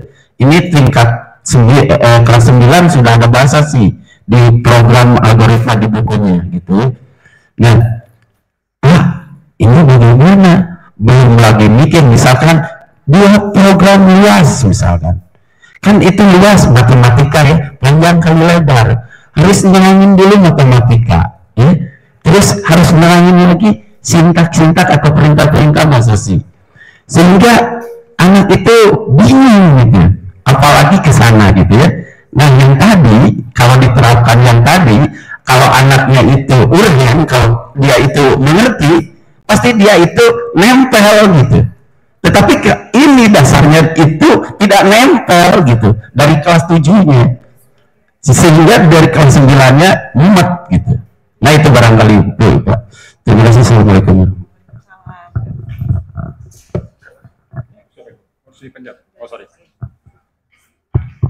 Ya, saya malah kaget Pak, begitu Bapak sampaikan pakai bahasa C untuk SMP itu. Oke, boleh, terima kasih. Nanti kalau perlu ya, makasih ya. SMP pakai bahasa C dan itu pertama kali, itu memang agak luar biasa Pak. Nggak tahu saya kenapa yang menulis bukunya memilih langsung bahasa C.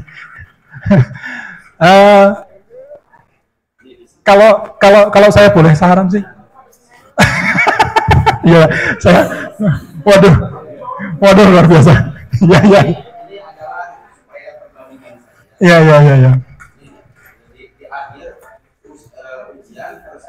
Bahasa C ya, bahasa C Pak, benar Pak ya? Oh iya.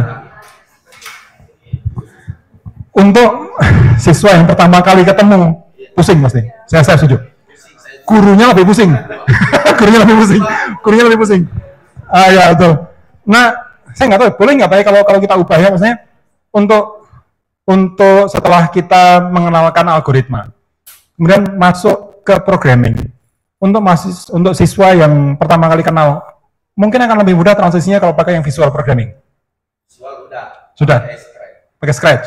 Nah, kalau dari Scratch ke C, memang lompatnya lumayan ya. Lompatnya ya. Itu. Karena Perulangan itu ya Pak ya? Udah langsung perulangan aja. ngajarin C-nya aja udah setengah kerjaan sendiri ini.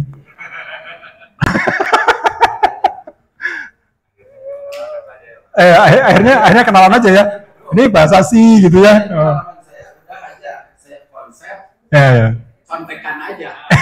Tidak mau masalah kenapa error Pak Bu gitu. Oke. Jadinya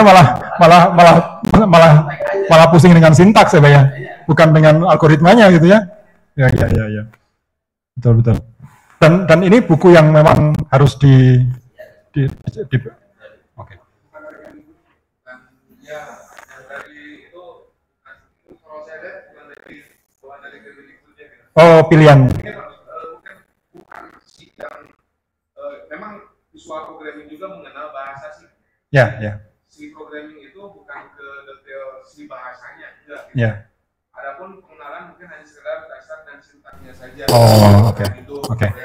Ya. Nah, kalau untuk kalau saya lihat bukunya memang beda gitu ya. Oh ya. Dengan yang dari Kemendikbud. Mangga. Ya. Karena memang agak mengejutkan. Ya. Jadi informatika ini bukunya macam-macam. Macam-macam ya. Macam-macam. Ada ini kebetulan dari mana ini dari PT Grafindo. Jadi macam-macam Bu Pak. Jadi ini ya juga saya juga pengenalan gitu ya. Kalaupun saya mengajarkan ini terlalu tinggi gitu ya. Ya tidak terlalu tinggi. Saya juga waktu kuliah cuman tingkat 2 juga mumet gitu ya. Nah gitu ya, apalagi anak gitu ya. Nah oleh karena itu saya kira ya kalau tidak disosialisasikan kan untuk apa ini bahasa C, apalagi kan kita mengejar PISA gitu katakan. PISA katanya karena tertinggal dari negara-negara lain gitu ya. Kalau anak tidak dikenalin, ya percuma juga gitu ya. Tetapi sedikit-sedikit memperkenalkan, tetapi tidak sebetul mungkin seperti apa yang di sini gitu ya. Kalau di sini udah ada gimana programming kasir gitu ya. Nah ini udah jauh gitu kan. Ya terima kasih. Assalamualaikum. Terima kasih Bapak Ibu. Mungkin nanti sharing lebih detail terkait dengan kurikulum bisa dengan Pak Arzaki ya, Bu Emma ya, dengan Pak Arzaki di sesi berikutnya. Mangga Bapak. Silakan Pak. Oh, cukup keras. Oh boleh.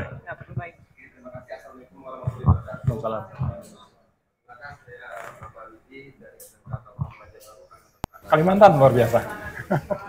Tepuk tangan dulu Bapak Ibu jauh-jauh dari Pulau Kalimantan. Pai.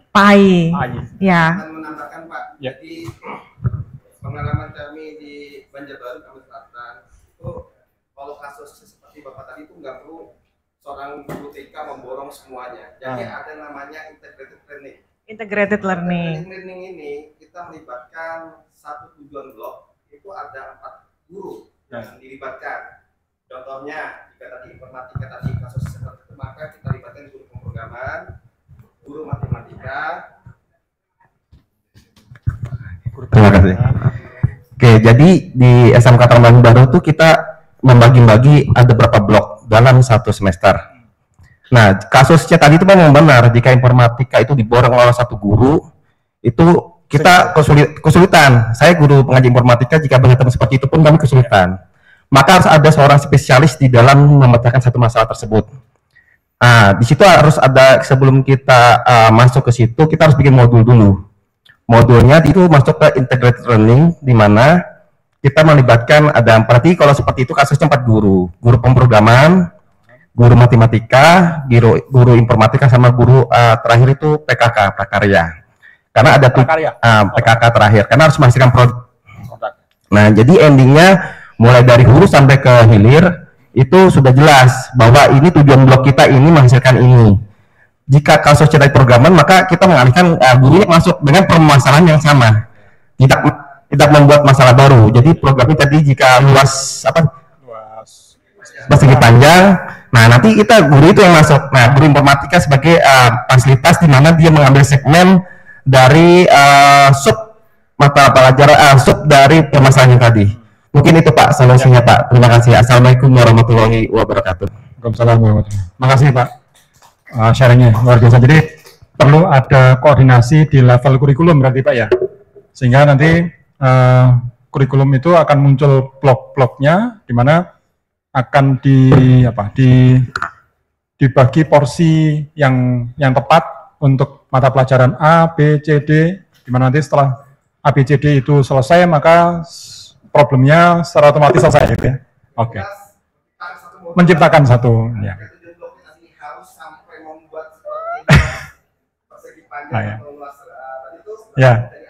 Ya. Seperti tadi contoh aplikasi kasir ya. Bikin aplikasi kasir, berarti di ujung bikin aplikasi kasir, di awal tuh harus belajar apa aja gitu, dibuat ininya Pak ya. Oke, baik. Ya, terima kasih sarannya Pak. Nah, luar biasa. Bangga Bapak Ibu.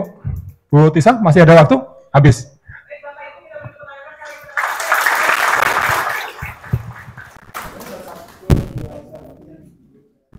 Mangga Pak. Silakan Pak, silakan. Sambil menutup, silakan Pak untuk closing statement.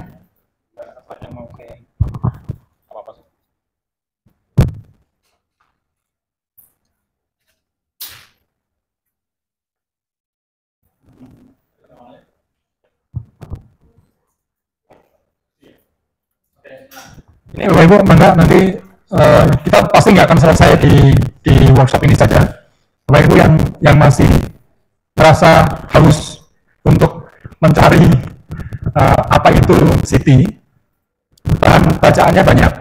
Baik yang berupa buku, ini contoh buku. Jadi kalau yang di sebelah kiri itu sudah teaching computational thinking. Jadi beliau sudah menuliskan beberapa tips untuk mengajarkan computational thinking.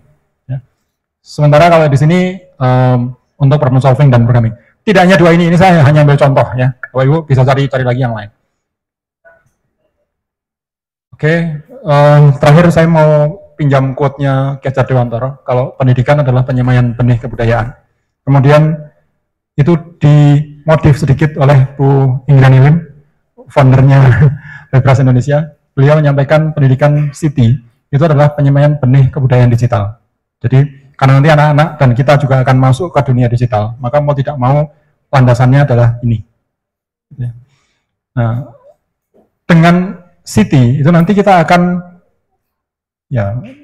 mengantarkan anak-anak kita untuk berevolusi, berpindah gitu. Kalau sekarang kita banyak ada di area ini, Bu ya, Bapak Ibu ya, di area user. Kita tuh sekarang banyak jadi pengguna. Contoh, misalkan di Indonesia ada berapa juta pengguna TikTok? Banyak.